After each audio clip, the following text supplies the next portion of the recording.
Well, howdy everybody and welcome to the show. Now I'm super excited you're here. You picked a good episode to watch because I promise you this, there's gonna be nothing boring about this one. We're going on 2 hunts and they're gonna be on the move, run and gun style with a lot of action. Now before we get started, let me tell you a little bit about the Outdoor Adventure Foundation. The Outdoor Adventure Foundation, their sole mission is providing hunts and other outdoor adventures to youths under the age of 25 with cancer and other life-threatening illnesses and disabled veterans. We could not do what we do without the help of our volunteers and our other contributors. So sit back in that chair, buckle up, because we're about to get these hunts started.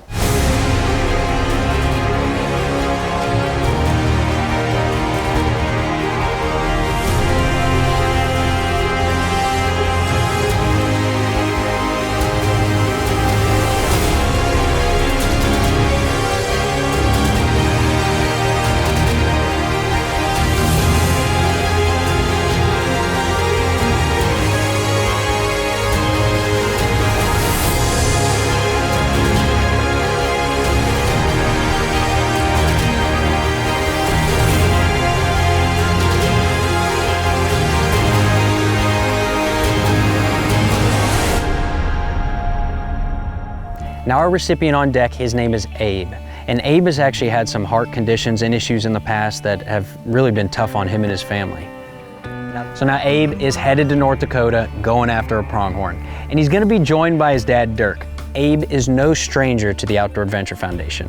He was actually the previous recipient of a whitetail hunt. Now that's the beautiful thing about the Outdoor Adventure Foundation is that it's not a one and done type of deal.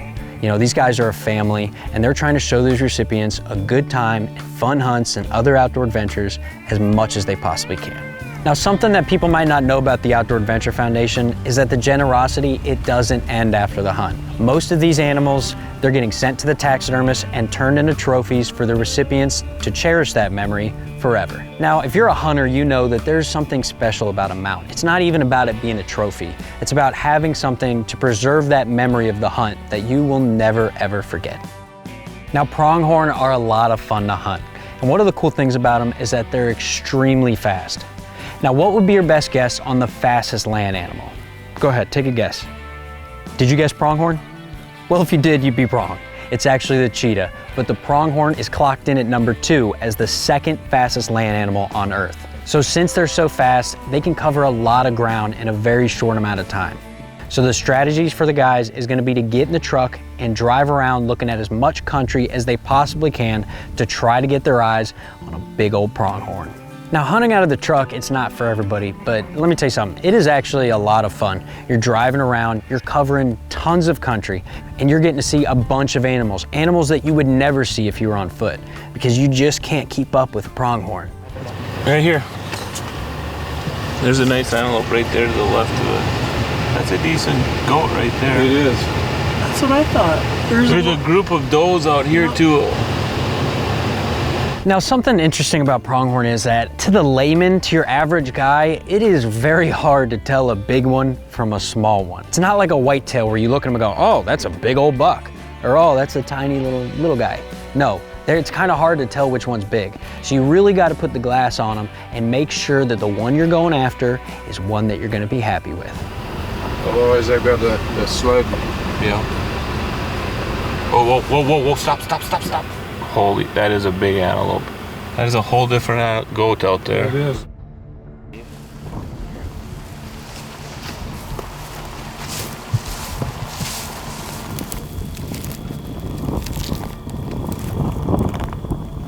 So the guys get set up on a buck and he's running does up and down this fence line. Now he's on the other side, and pronghorn, they're not big on jumping over fences. Most of the time they're gonna choose to go under it. But this guy, he's got no problem with fences. He boings over it and he's out of there. Now, pronghorn country is normally very flat and very open, so it's very hard to do a spot and stalk. So you gotta use everything to your advantage, rolling hills, peaks, anything to get down low and get as close to that animal as you can. Sometimes a good old-fashioned hay bale will do the job.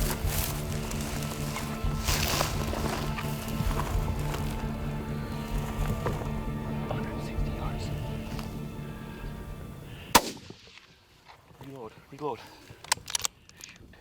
You're missing left. So Abe takes a shot on this buck and he's a little bit rushed, they're moving, but unfortunately he misses. Now missing is the worst thing in the world. If you've been hunting long enough, you have missed, and it's terrible. There's nothing good about it. You got a bad feeling in the pit of your stomach, and it just kind of ruins your whole day. Now I've missed plenty of times, and I've learned over the years that sitting there sulking about it doesn't do anything. You gotta pick yourself up by the bootstraps, and get back out, keep hunting. Now these antelope have kind of been giving our hunters a runaround, but don't worry about it, because I promise you one thing, this hunt ain't over. Stick with us, Dream Makers will be right back. These dreams were made possible by Cullen Children's Foundation, Sanford Health, the Ingolstadt Foundation, and Shields.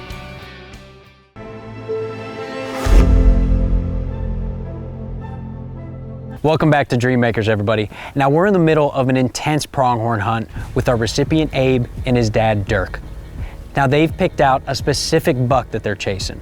Now there's upsides and there's downsides for focusing on a specific animal. The upside is that you've got a target that you're going after. Now the downside is that focusing and getting in close to one specific animal, sometimes it'll about drive you crazy. So the guys start putting the stalk on this buck and the wind is howling. Now wind during a spot and stalk, it can help you, but it can also hurt you. It can help you by breaking down your sound, and also all that swaying grass, that animal won't notice your movement as much. Now the way it can hurt you is when you take your shot. You're definitely gonna have to take that wind into account to make sure you put that bullet right where it needs to be. So Abe, he's gotta relax, he's gotta focus, and he's gotta make it happen.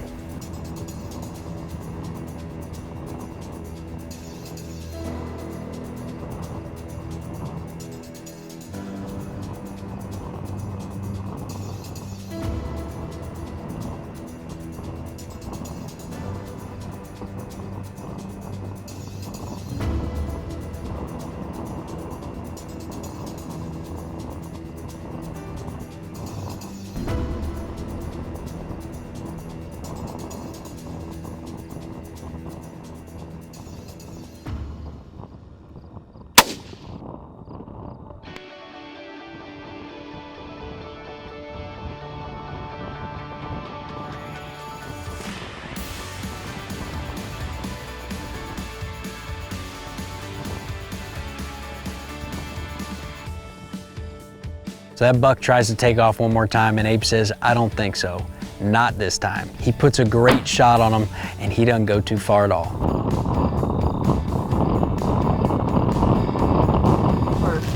I know I hit him right in the chest, he says. Biggest antelope, I think this will be the biggest one on our wall. How far was it? 250. How close was he when we first seen him? Didn't take a shot because he was looking. That's right. So let him clear, had a couple does walk behind him. Told him to hold off till his doe cleared, that last doe cleared, he let it go, and yeah, I think he hit it perfectly right behind the shoulder. Pretty exciting. Yeah. Just glad it only took me one shot this time. Thank the foundation and stuff. I mean, without them, they would you wouldn't get this hunt and the last hunt that you did, so we're very appreciative of you guys. Thank you. To get us on some land and make Abraham not walk as much and do all that hard physical labor that he had troubles with. We appreciate it a lot, and thanks, guys. Now, when you think of the founder of an organization, you probably think of someone that's behind the scenes, pulling the strings. Brian Solem is the founder of the Outdoor Adventure Foundation, and he is anything but behind the scenes. He's out there in the field, mixing it up with these recipients and sharing in the good times right there with them. Abe, congratulations, man. A long shot. Took him down. Let's go get him. Thanks. All right, buddy. Put your hands on it. Wow, that is a nice buck.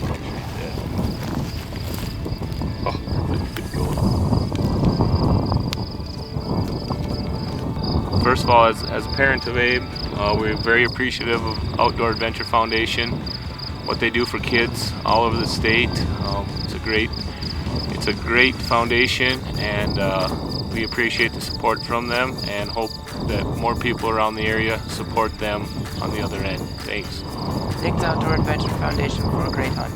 Now let me tell you something, there aren't many feelings that are better than a successful spot and stalk. The reason being is that you pour a lot of work into it. You know, it's got its highs and lows, successes, failures, but when you finally put that animal on the ground and you get a chance to walk up on it, there's no better feeling in the world.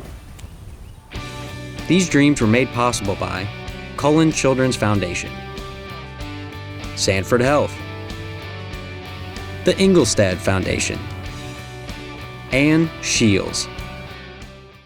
If you've got a question, we've got an answer. This is Dreammakers Q&A. All right, everybody, I've got an interesting question here. It's from Alex from Texas. He posted it to our Facebook page. He says, in how many states does the Outdoor Adventure Foundation have chapters? Alex, that's a real good question, and the answer is all over the place. The Outdoor Adventure Foundation has chapters in Nevada, Florida, Washington, South Dakota, and they actually have 2 chapters each in North Dakota and Minnesota. Now, if you're interested in starting your own chapter, the person you need to contact is Brian Solom. Brian is the founder of the Outdoor Adventure Foundation, and he would be more than happy to talk with anybody interested in getting involved. That's a great question, Alex. And if you've got a question for us, please go over to our Facebook page or go to our website, outdooradventurefoundation.org.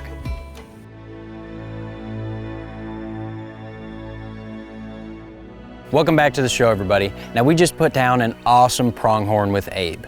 And our next hunter up, his name is Cole, and he's actually gonna be hunting in Montana with his stepdad. Now, this is gonna be a very special deal for the both of them, because recently Cole has had some medical issues that have just been tough on him and on his family. Cole's illness is a little bit rare.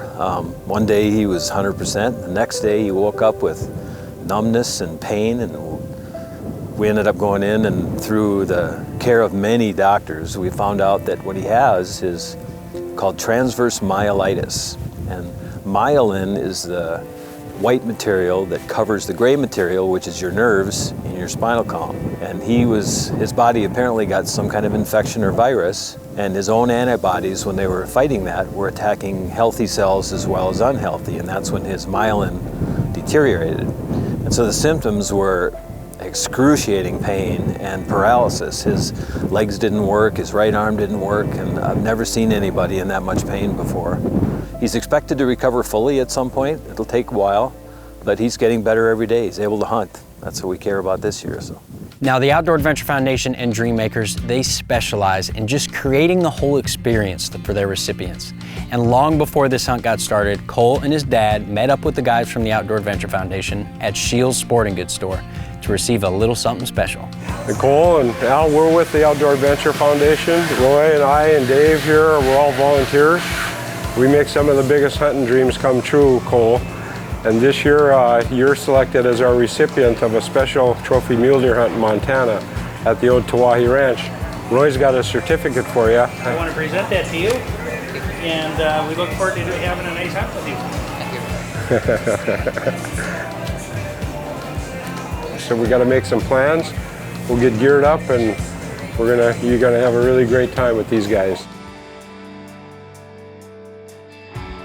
When his symptoms showed up, we figured for sure it was going to affect things like football and wrestling like that. And we're very fortunate that he was able to get out hunting. And being able to go on a hunt like this is just so special. He's been looking forward to this since the minute we found out about it.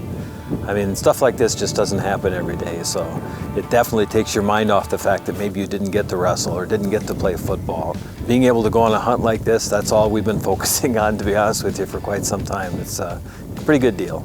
Now, these hunts would not be possible without the generosity of landowners and outfitters. Everything they do allows us to bring our hunters out, show them a great time, put them on some cool hunts, and just let them have fun. Now, the landowners on this hunt, their names are Dwayne and Linda, and they're longtime Outdoor Adventure Foundation supporters. And actually taking Cole out on this hunt is gonna be their son, Kelly. So my name's Kelly Ostendorf. I'm Dwayne and Linda Ostendorf's son. I live and work on the ranch here with them. We're pretty blessed here, so we like to give back.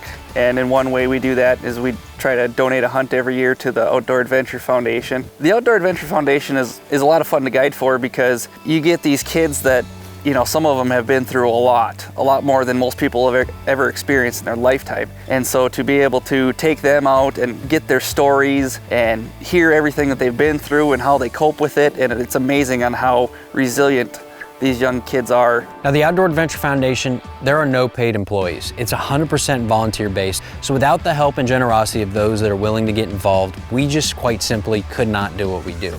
Now, helping out on this hunt is going to be longtime Outdoor Adventure Foundation volunteer, Roy. Roy's been on a lot of hunts, and he is just a really good time. How you hunt the deer here is you drive around and you literally look for them. If you try to engage them on foot, you spook them and they take off running. They're pretty used to all the farming and ranching going on. So as long as you don't get out of your vehicle and walk towards them, they don't go anywhere. So you get to drive around, you get to see a lot of animals.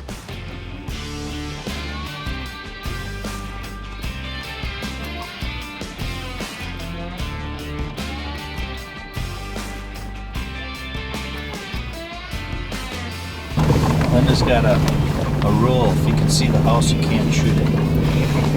Unless you're a girl.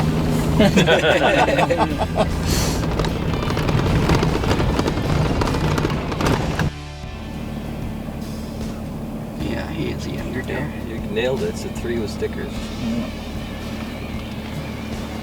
It's pretty even. That 2x2, that's the one you should shoot. There you go.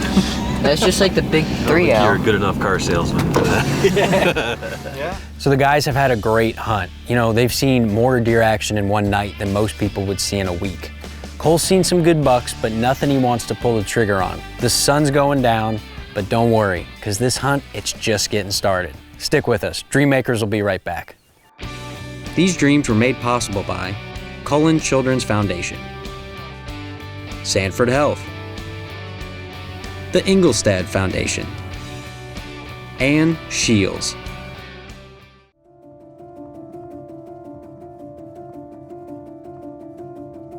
Now, the good thing about driving around in the truck and looking for deer is that you are seeing a lot of animals. You're covering a lot of ground and you're getting to glass a lot of different bucks.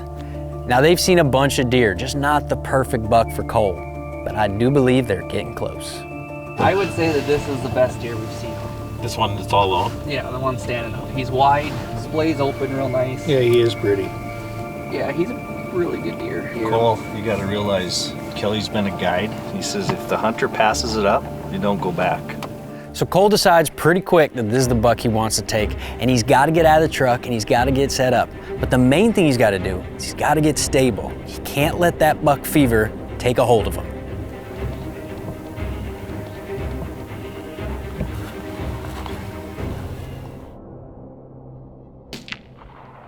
Now for a second, imagine that you're Cole. You know, you've had some medical problems in the past. This is your first outing since. You're getting a hunt and you just missed a big old buck. It's not about the miss. It's about how you handle yourself after the miss. And Cole handles himself just fine. Good job. Good job, Cole. Nicely done.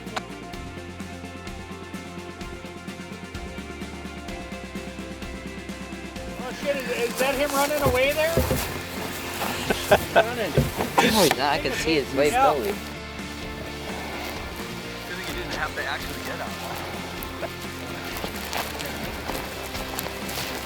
This is a lot bigger than yours.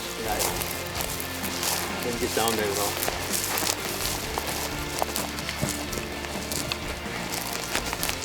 Good job. Let him go wrist like yeah, there you go. That's a beautiful shot. And you can tell that for Cole and his stepdad, all the issues and medical problems that they've had in the past, that's all gone. Right now, all they're thinking about is good times and big old bucks. He passed on a lot of deer that most people wouldn't have. Got to see probably 20, 30 different mule deer bucks last night. Cole passed up on a few deer before he took the one he decided he liked the best. Walked towards it as much as we thought we possibly could before we took a shot. So I was pretty happy he made a good shot, and deer didn't go very far. We got to watch them drop and everything, so that was good. I'm very happy with the mule deer that we were taking. Coming on a hunt like this is a pretty amazing deal. We were just blown away by the property itself and all the animals we've seen, and the circumstances involved in getting us here are pretty amazing. The organization that made it possible. There was a time not that long ago when we weren't sure if Cole what he was going to be like, if he was going to be able to walk again or anything, and now he's able to come on a hunt like this because of the organization and because of the families like this that allow us access to the land, it's just a dream hunt. Seeing the animals that we saw and Cole being able to take a nice mule deer buck, it's a pretty special deal. I thought it was lots of fun. I've never seen as many bucks in one place before. Trips like these make outdoor adventure dreams come true. We just really are thankful for the organization, for the Outdoor Adventure Foundation, the people that selflessly put their time in to help others that might not have this opportunity, definitely wouldn't have this opportunity. And for all the sponsors that donate and help make hunts like this possible. And for landowners that grant us permission, like Dwayne and Linda, to give us an opportunity we would never have otherwise. It's just a very special hunt. You know, I've got a real passion for hunting. I absolutely love it. And it's not about making the kill. It's about getting to hunt with friends and with family and creating memories that will last for the rest of your life. Now that is even that much better for our recipients. Now these kids, these people, they've had hard times in the past, and to be able to get out there and have fun and enjoy the outdoors and make their dreams come true, there's nothing better than that. Now I'm gonna be honest with you, we cannot make these big dreams come true without the help of our viewers and our volunteers. Now if you want more information on the Outdoor Adventure Foundation and how to get involved, please go to our Facebook page, go to our website. We would love to hear from you. My name's Johnny Piazza. I want to thank you for watching this episode. I had a heck of a time. I hope you did too. And I sure hope to see you next time on Dream Makers.